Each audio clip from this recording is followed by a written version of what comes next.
గౌరవప్రదమైన ఈ మీడియా సమావేశానికి ఇచ్చేసినటువంటి సమాజ సారథులైనటువంటి మీడియా మిత్రులందరికీ ధన్యవాదాలు.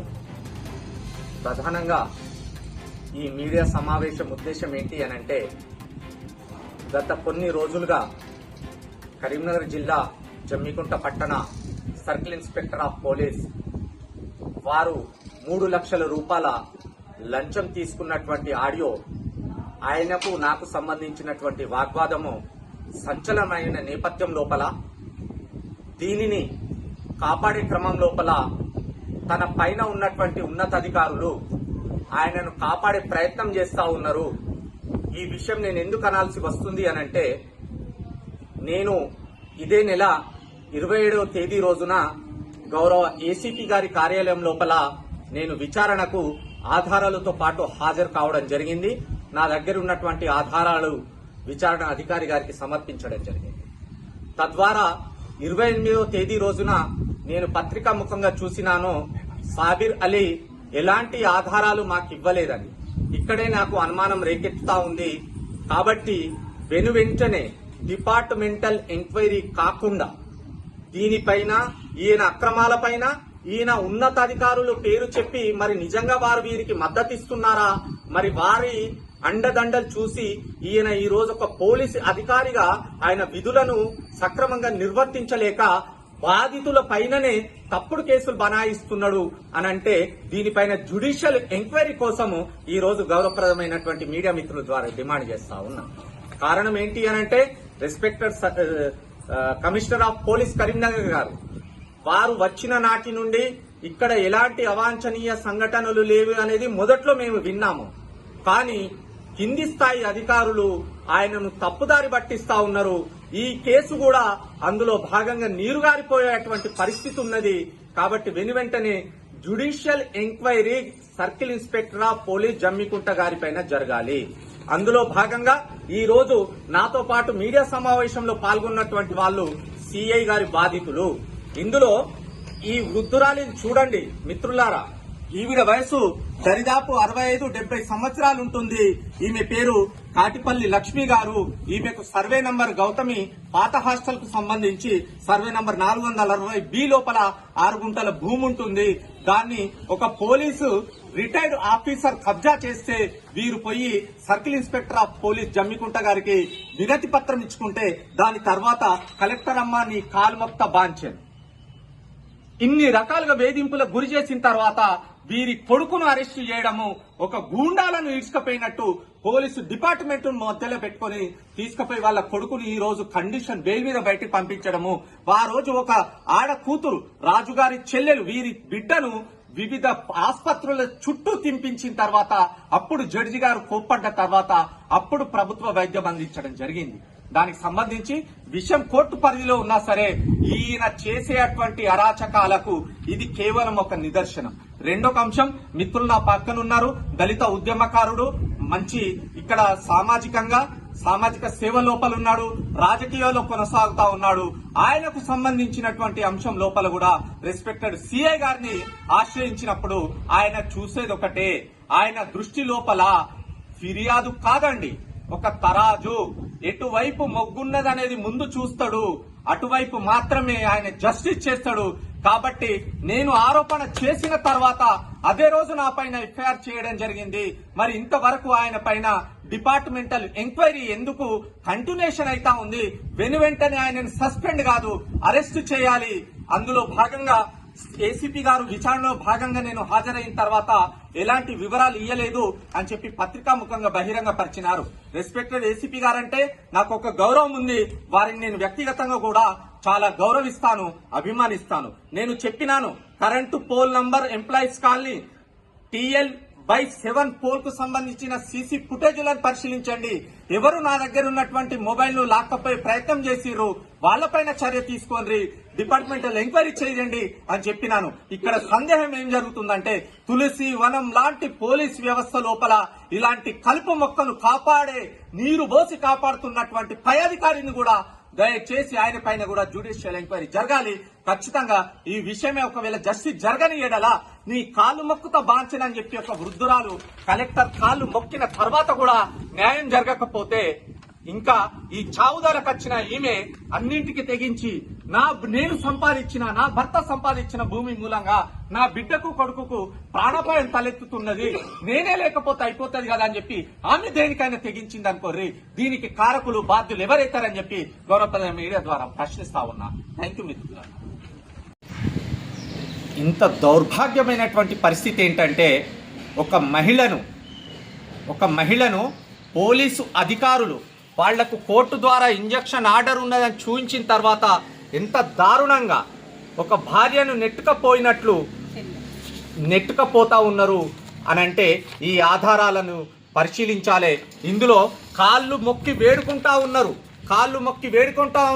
ఈ హెడ్ కానిస్టేబుల్ సదయన్ కూడా ఖచ్చితంగా డిపార్ట్మెంటల్ ఎంక్వైరీలో భాగంగా సస్పెండ్ చేయాలని చెప్పి ఈ సందర్భంగా డిమాండ్ చేస్తా ఉన్నాను. ఈ రోజు ప్రతిపక్షాలు ఆరోపిస్తున్నట్లుగా ప్రభుత్వంతో కూడా నేను అప్పీల్ చేస్తా ఉన్నా. ప్రతిపక్షాలు ఆరోపిస్తున్నట్లుగా ఈ రోజు పోలీసు వ్యవస్థ నిమ్మకు నీరు గారినట్టు ఆడబిడ్డల ఆస్తులు ఇతరులు కొల్లగొడతా ఉంటే, ఆడబిడ్డల ధనమాన ప్రాణాలకు రక్షణ లేకపోతే మరి ఈరోజు సేఫ్గా ఎట్లున్నామని చెప్పి మొన్న కేటీఆర్ గారు చేసినటువంటి ట్వీట్కు ఇలాంటి సాక్ష్యాలు బలాన్ని చేకూర్చుతాయి అని చెప్పి ఈ సందర్భంగా తెలియజేస్తా ఉన్నాను. నమస్కారం అన్న. జమ్ముకుంటా సిఐ గారు రవిసార్ గారు మమ్మల్ని 9 నెలల నుండి బాగా ఇబ్బంది పెడతాడు. భూమి మీదకి రమ్మని ఎంఆర్ఓ భూమి మీదకి రమ్మని కొలతలు ఎత్తవ రమ్మనంటే మా అన్న నేను పోతే మా అన్న నన్ను కాటిపల్లి రాజును నన్ను తీసుకుపోయి మా అన్నను తీసుకుపోయి నన్ను అరెస్ట్ జీబులు వేసుకొని పోయింది సార్. వేసుకొని పోతే దండం పెడతాం, కాలు మొక్కుతాం సార్. సిఐ సార్ ని దండం పెడతా, కాలు మొక్కుతా, అట్లా తీసుకుపోకుని సార్ అని కాళ్ళు మొక్కితే మా అన్నం తంతే అక్కడ పడ్డది. నాకు గుండె స్పీడ్ అయిపోయింది. నా తలంచుకొని తాళి కట్టిన నా భర్తతో నా మీద ఒక దెబ్బ అయ్యింది. ఈ పోలీసులతో నేను దెబ్బల పడ్డా, బాగా బాధపడ్డా. నేను ఇక్కడికి వెళ్ళి గవర్నమెంట్ హాస్పిటల్ తీసుకుపోతే బెడ్ మీద వండబెట్టి బీపీ చెక్ చేయలే, ఏం చెక్ చేయలే. నువ్వు పండుకో 4 పోలీసులను ఎంబడించిన టైలెట్ వస్తే నేను చీరలు పోసుకున్నా. నన్ను టైలెట్ వచ్చిన పరిస్థితులంతా తీసుకుపోలేదు. మా అన్నతోని ఫోన్ మాట్లాడతానంటే నేను ఫోన్ ద్వారా మాట్లాడలేదు. అక్కడికి వెళ్ళి నా గుండె స్పీడ్ అవుతుంది. నా పానం మా అమ్మతో మాట్లాడతా. నా పిల్లలు చిన్నోళ్ళు, నేను పేజెంట్, దండం పెడతా సార్, దండం పెడతా, కాలు మొక్కుతారు అన్నంతా మమ్మల్ని తీసుకుపోయి అక్కడికి వెళ్ళి రామ్ హాస్పిటల్ తీసుకుపోయి అదే జీప్లో రామ్ హాస్పిటల్ తీసుకుపోయి నాకు బీపీ చెక్ చేయించి అట్లా బెడ్ మీద వండబెట్టిన ఉంటేనే ఇంకా అస్సలకి ఊపిరి ఆడతలేదు. మంచులు ఇస్తలేరు, ఏమి ఇస్తలేరు. ఇక నాకు టైలెట్ వస్తుంది సార్, మీరు దండం పెడతా సార్, నన్ను బయటకు తీసుకుపోలేని అడుగుతా. నా పోలీసు వాళ్ళు ఉండి నా దగ్గర ఉండి నన్ను బయటకు తీసుకుపోలేదు. మా అన్నతో ఫోన్ మాట్లాడతా సార్, నాకు పానం అంతా భయంకరం ఉండేది సార్. మా పిల్లలు చిన్నోళ్ళు సార్, మా అమ్మ పేజెంట్ సార్, దండం పెడతా సార్, కాలు మొక్కుతారని అడుగుతా. అస్సలకి చీరల టైలెట్ పోసుకున్నా, 2 సార్లు పోసుకున్నా. దండం పెడతా సార్, మా అన్నకు ఒక ఫోన్ ధర అయింది అన్నంతా నన్ను ఇబ్బంది పెట్టిండు. ఈ సిఐ గారికి బాగా మమ్మల్ని మస్తు ఘోరంగా ఇబ్బంది పెట్టిండు. 2 లక్షల రూపాయలు అడిగిండు, మేము ఇయ్యలేదు. మేము గరీబోళ్ళం సార్, మీ దండం పెడతాం సార్, మా పరిస్థితి మంచిగా లేదని 2 గాళ్ళ మీద పడితే మా అన్నంతా ఇక్కడ పెట్టాడు. మా అన్నను అరెస్ట్ చేసి హుజరాబాద్ జైల్లో పెట్టినాక 8:30 లోపు నన్ను తీసుకొచ్చి బ్రిడ్జి కాడికి వెళ్ళి నడుచుకుంటే తీసుకొచ్చి ఏంది సార్ 50 రూపాయలు ఏమో నన్ను ఇంత ఘోరం చేస్తాను ఏంది సార్ అని మళ్ళీ చీరలు టైలెట్ చేసుకున్నా. చీరలు ఎటు పడితే మెడలు ఉంటే ఇవన్నీ ఇట్లా మెడలు పట్టి దొబ్బుకుంటా నన్ను బాగా ఇబ్బంది పెట్టుకుంటా తీసుకొచ్చింది సారు. మరి ఘోరం ఈ సిఐ సారు మీద మమ్మల్ని ఎట్లా బాధ పెట్టిల్లో వాళ్ళని అట్లా బాధ పెట్టాలి సారు. దీనికి పున్నం ప్రభాకర్ సారు, రేవంత్ రెడ్డి సారు, మీకు పాదాన వందనాలు సారు. మా సమస్యను పరిష్కరించాలి సారు. ఈ పేదోళ్ళ బాధ ఇట్లా రావద్దు సారు. నా భర్త మీద నేను ఒక దెబ్బ వాళ్ళలేదు, పోలీసు వాళ్ళతో నేను దెబ్బలు పడ్డా సార్. నన్ను కాలుతో తన్నిట్లు సారు, నెత్తేసిలు సారు. నేను చెప్పరని బాధలు ఉన్నా సార్. ఇప్పటికి నాకు అన్నం తినబోతే ఇప్పుడు ఇక్కడ మాట్లాడదామంటే పానం గజగజ అనుకుంటాను సార్. కానీ మా అన్నను మాత్రం మస్తు ఇబ్బంది పెట్టింది సార్. పైసల కొరకు 2 లక్షల రూపాయలు ఇవ్వపోయినంత మస్తు ఇబ్బంది పెడితే మా దగ్గర లేవు, పేదోళ్ళం మేము అని 2 గాళ్ళు మొక్కినంత మా వన్నీ వదిలిపెట్టలేదు. కోర్టులు ఉన్నాయి సార్. మేము ఇంజక్షన్ ఆర్డర్ తెచ్చుకున్నామనంతా మమ్మల్ని వదిలిపెట్టలే. అది హెడ్ కానిస్టేబుల్ సదయ్య కాలుతో ప్రూఫ్లు ఉన్నాయి ఆడ. ఇక కాలుతో అనుకుంటా నెట్టుకుంటా మమ్మల్ని జీబులు వేసుకొని పోయింది. హెడ్ కానిస్టేబుల్ సదయ్య ఎదుగుతా మస్తు ఇబ్బంది పెట్టింది మమ్మల్ని. రావాలే నువ్వేంది అవలేమొకనానని ఇష్టపోయిండు, తిట్టి తీసుకుపోయిండు. ఒక మహిళను చూసి మస్తు ఇబ్బంది పెట్టిండు. వద్దు సార్ మా అమ్మ తీసుకొని వస్తామంటే ఇట్లా మొక్కలు కాలుతోందని నేను ఎడమ కాలుతోందని నేను నా భర్త నేను ఇంత దెబ్బలు అవ్వలేదు ఇంత అది కాలేదు మా భూమి మమ్మల్ని రమ్మంటేనే మేము పోయినాం కొలతలు వేసుకున్నారా అని ఎంఆర్ఆ రమ్మంటేనే మేము పోయినాం మమ్మల్ని ఇంత ఇబ్బంది పెట్టి ఇంత బాధ పెట్టిళ్ళు గాని ఈ మా గోస సిఐ ఖచ్చితంగా కలుగుతుంది మేమెట్లా బాధపడ్డామో మా పిల్లలు ఎట్లా బాధపడ్డారో ఆయన అంతకన్నా డబ్బులు అవుతాడు. ఈ పోలీసు హుజరాబాద్ నియోజకవర్గంలో జరుగుతున్న పోలీసు అధికారుల అవినీతిలపైన జిల్లా కమిషనర్ ఆఫ్ పోలీసు మరి అభిషేక్ మహంతి గారు దృష్టి సారించాలని చెప్పని సందర్భంగా నేను విజ్ఞప్తి చేస్తూ మరి హుజరాబాద్ నియోజకవర్గంలో జరుగుతున్న అగత్యాలు మరి పోలీసు యంత్రాంగం మరి సిపి గారి దృష్టికి పోనీయకుండా ఈ మరి నియోజకవర్గంలో జరుగుతున్న అవినీతిని మరి అవినీతికైతే సపోర్ట్ అయితే ఎవరు చేస్తున్నారో మరి అవినీతి సపోర్ట్ చేస్తున్న అధికారి అయితే ఎవరున్నారో జమ్మికుంట సీఐ గారికి పాలు పోసి మరి ఏసీబీ శ్రీనివాస్జీ గారు కాపాడుతున్నారని చెప్పని ఈ సందర్భంగా నేను తెలియజేస్తున్నా. ఈ విధమైన అరాచకాలు కొనసాగితే మాత్రం రానున్న రోజుల్లో చాలా బాధపడాల్సి వస్తుందని చెప్పని ఈ సందర్భంగా నేను తెలియజేస్తున్నా. సామాజిక వర్గానికి చెందిన వ్యక్తి ఆయనకు హార్ట్అటాక్ వచ్చి స్టంట్ పడితే వారి కుటుంబం పోయి మరి సిపి గారిని ప్రాధేయపడితే సార్ నాకు దగ్గర ఊరికి తగ్గట్టు పోస్టింగ్ ఇవ్వని చెప్పి అంటే ఇల్లంతకుంట మండల పోస్టింగ్ ఇవ్వడం జరిగింది గత సంవత్సరం. మొన్న 1 మంత్ క్రితమే మరి జమ్మికుంట పోలీస్ స్టేషన్కు ట్రాన్స్ఫర్ అయ్యి రావడం జరిగింది. ఆయన వచ్చిన దాన్ని బట్టి ఆయనకున్న మెయింటెనెన్స్ ను జీర్ణించుకోలేక ఆయన బుల్లెట్ వాడతాడని చెప్పని నగలు బంగారం చైను బ్రాస్లైట్ మెడలో ఉంటుందని చెప్పని మాదిగోడి గీడ పనిచేస్తాడని చెప్పని నెల రోజుల గీడ ఏమీ చేయలేదు మరి హుజరాబాద్ పోలీస్ స్టేషన్ కు ట్రాన్స్ఫర్ చేయడం జరిగింది. ఇంకో విషయానికి వస్తే జమ్మికుంట మున్సిపల్ పరిధిలోని ధర్మారం గ్రామానికి చెందినటువంటి నిశాంత్ అనే ఒక వ్యక్తి ఆయన పోలీస్ స్టేషన్ లో ఆయన అరాచకాలు మితిమీరిపోతున్నాయి. ఆయన ఒక హోంగార్డ్ కాదు, ఏం కాదు, గౌరవ అప్పటి సిఐ ప్రశాంత్ రెడ్డి గారు వందే మాత్రం ఆలాపన కోసం సిస్టాన్ని మన రోజువారీగా మెయింటైన్ చేసేందుకు నెలకు 3,000 రూపాయల సాలరీ మాట్లాడి నిశాంత్ అనే వ్యక్తిని మరి ప్రశాంత్ రెడ్డి గారు అప్పటి సిఐ పెట్టుకునడం జరిగింది. రవిసార్ సిఐ గారు రావడం వెంటనే నిశాంత్ అనే వ్యక్తి మరి రవిసార్ గారికి డ్రైవర్ గా ఉంటూ జమ్మికుంట పోలీస్ స్టేషన్ లో మరి పోలీస్ సిబ్బంది మీద అరాచకాలు వేధింపులకు గురి చేయడం జరిగింది. మరి దాన్ని జీర్ణించుకోలేక ఈ రోజున మరి పోలీస్ స్టేషన్ లో పనిచేస్తున్న సంబంధించిన హెడ్ కానిస్టేబుల్లే గానీ కానిస్టేబుల్లే గానీ ఏఎస్ఐలే గానీ వారి మీద నేను సార్ గన్మెన్ ఒక ప్రైవేట్ వ్యక్తి గన్మెన్ ఎట్లయితాడు గన్మెన్ అని చెప్పని చెప్పుకుంటాడు. సూటు కుట్టించుకొని మొన్న జెండా వందనానికి హాజరైండు. మరి ప్రైవేట్ ఇసుక డాక్టర్ల దగ్గర డబ్బులు వసూలు చేస్తాడు. మరి ఏం జరుగుతుంది అసలు హుజరాబాద్ నియోజకవర్గంలో పోలీసు వ్యవస్థల అని చెప్పని సందర్భంగా నేను తెలియజేస్తున్నా. నిశాంత్ అనే వ్యక్తి ఒక ప్రైవేట్ వ్యక్తికి పోలీస్ స్టేషన్లో ఏం అధికారం అండి నాకు అర్థం కాదు.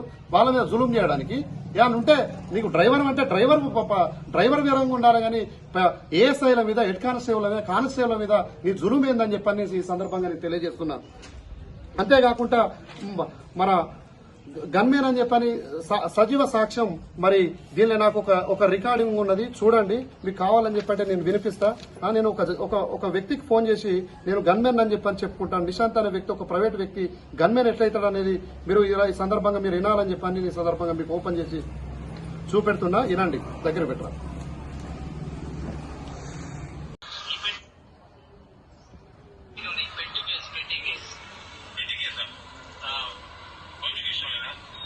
అవునండి. 2020 నుండి ఇప్పటి వరకు బయట డ్రంక్ అండ్ డ్రైవ్ లో కానీ, ఓపెన్ డ్రింకింగ్ లో కానీ, వితౌట్ హెల్మెట్ కానీ, ట్రిపుల్ రైడింగ్ లో కానీ, ఏదైనా చిన్న గొడవలలో ఉండడం కానీ వాటికి సంబంధించి ఫైన్ ఉంది. అది ఇప్పుడు ఈ పెట్టి ఉంది. కోర్టులో ఆఫర్ నడుస్తుంది హుజరాబాద్ జమ్మికుంట కోర్టు. అది రేపు పొద్దున ఆధార్ కార్డు పట్టుకొని వస్తే కేసు కొట్టుడిపోతుంది. అందుకోసమని కాల్ చేస్తున్నాము. అడ్రస్ ఎక్కడండి మీది? అదే వాళ్ళ ఫాదర్ మాట్లాడుతుంది. అది శ్యామ్ కుమార్ గారా? పోలీస్ స్టేషన్ పక్కపండి హోటల్ అది నటరాజు హోటల్. నటరాజు హోటల్ ఇప్పుడు ఉందా? ఇప్పుడు ఉండేది మీదేనా? పోలీస్ స్టేషన్ పక్కపండి లేదా? హాస్పిటల్ సెంటర్ ఉందా? అవును, దాని పైన ఇది వర్ష మిస్సా పక్కకు పైన అంటే మిస్ ఓకే. ఇది నేను నిశాంత్ అండి. నా నేను సిఐ గారు గన్మెన్ ని. ఓకే, నేను సాయంత్రం మాట్లాడతాను. ఓకే, ఒకసారి రండి. సాయంత్రం వస్తే కలిసి లిస్ట్ లో పేరు చెక్ చేసుకోండి. ఓకే ఓకే ఓకే అండి. చూశారు కదండి, నిశాంత్ అనే వ్యక్తి ఒక ప్రైవేట్ వ్యక్తి. అట్లాంటిది ఈ రోజున సాక్షాత్ రికార్డింగ్ మీరు చూసినారు. గన్మెన్ అని చెప్పని చెప్పుకుంటూ పట్టణంలో కూడా అనేక వసూలు చేస్తున్నాడు. మరి సిఐకి బినామీగా ఉన్న నిశాంత్ మీద విచారణ జరిపించాలని చెప్పని ఈ సందర్భంగా నేను ఏసీపీ గారి మీద, సిఐ గారి మీద, నిశాంక్ మీద, మరి హోంగార్డు యాకూబ్ అని చెప్పని ఉంటాడు, ఆయన మీద కూడా వీళ్ళు నిశాంక్ యాకూబ్ హోంగార్డ్ అనే వ్యక్తి సిఐకి బినామీలని సందర్భంగా మీకు తెలియజేస్తూ, వీరు ఏం లేదు, వీరి పని నిశాంక్ యాకూబ్ది ఇసుక ట్రాక్టర్ల దగ్గర పైసలు వసూలు చేయడం తప్ప వీరు వేరే పని ఏం లేదని చెప్పని సందర్భంగా మీకు తెలియజేస్తూ, మళ్ళొకరు అంటే దళితులంటే మరి ఈ పోలీస్ డిపార్ట్మెంట్ లో పనిచేస్తున్న దళితులంటే మరి ఏసీపీ గారికి సిఐ గారికి ఎందుకింత వివక్ష అని చెప్పని సందర్భంగా నేను తెలియజేస్తున్నా. ఈ సిఐ గారు కూడా మరి ఇసుక ట్రాక్టర్ల విషయంలో కూడా పొద్దున 5 గంటల నుండి సురువు చేస్తే నైట్ 10 గంటల వరకు, పొద్దున 5 గంటలకు పట్టుకుంటాడు. పొద్దున్న దాకా సెటిల్మెంట్ అయితేనేమో అదైతుంది, లేకపోతే నైట్ పోలీసు మన ప్రెస్ మిత్రులకు 10 గంటలకు ఫోన్ చేసి ఒక గిన్ని ట్రాక్టర్లు పట్టుకున్నాం అని చెప్పి అంటాడు. పొద్దున్న దాకానేమో మన బేరం అయితేనేమో అదైతుంది, లేకపోతే 10 గంటలకు ఫోన్ చేసి నైట్ పొద్దున 5 గంటలకు పట్టుకుంటే నైట్ అర్ధరాత్రి ప్రెస్ వాళ్ళకు 10 గంటలకు విడుదల చేస్తాడు. ఈ నిశాంక్ మీద, యాకూబ్ మీద, ఏసీపీ శ్రీనివాస్ గారి మీద, సిఐ వరగంట్ రవి గారి మీద విచారణ జరిపించాలని చెప్పని ఈ సందర్భంగా నేను డిమాండ్ చేస్తున్నా. మరొక విషయం ఏంటంటే